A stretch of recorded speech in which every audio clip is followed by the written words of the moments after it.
Have you ever done this? You search for something online and your friend, sitting right there, searches for the exact same thing, but you get totally different results. It's this weird little online mystery, right? Well, today we're going to figure it out. And look, that's a perfectly reasonable thing to expect. You put the same thing in, you should get the same thing out. It makes sense.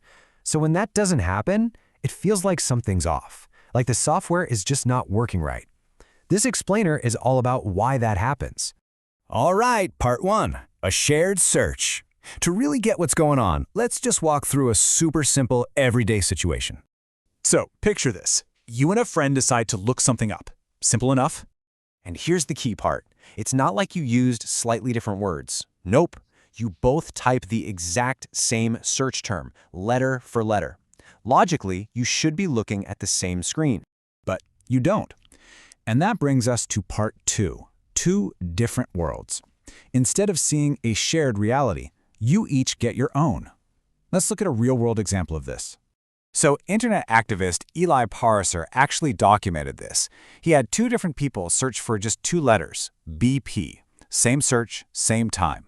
And what did they see? Well, the results were, as Pariser put it, strikingly different. One person got a page full of investment news about the company. The other person, they got news about the Deepwater Horizon oil spill. I mean, same two letters, but two completely different universes. So what is going on? Well, it turns out this isn't some random glitch. It's actually a feature, which brings us to our third section, the invisible filter. There's a whole system working behind the scenes, shaping what you see. And this whole phenomenon has a name. It's called the filter bubble. You can think of it as your own personal information universe, built just for you by algorithms. It's basically the system making its best guess about what stuff you, specifically, would want to see. So, how does this bubble even get created? See, when you type in a search, the system isn't just looking at the words, it's seeing a whole lot more. For one, it's also looking at you. It's trying to build a profile of who you are and what you're interested in, all based on your digital footprint. And maybe the most important piece of the puzzle is your past behavior. Every single link you've clicked, every search you've ever done, all of that is data that helps the system predict what you'll find most relevant in this exact moment. So just how much data are we talking about here? Well, at the time of Pariser's research, it was reported that Google was using at least 57 different signals just to tailor your search results. And these signals are really concrete things. We're talking about your physical location, the kind of computer you're using, and of course, all that past click behavior. All of this gets mashed together to build a profile that predicts what's going to catch your eye. So that leads to a pretty big question. Why? Why is the system built like this? Why not just show everybody the same thing? The answer is in what we'll call the relevance trade-off. Okay, so here's the core of it. By filtering everything, the system gains what it considers relevance, right? It's trying to give you a better fit personally. But here's the trade-off. What we lose, as users, is exposure to different ideas, and even just a shared common ground with everyone else.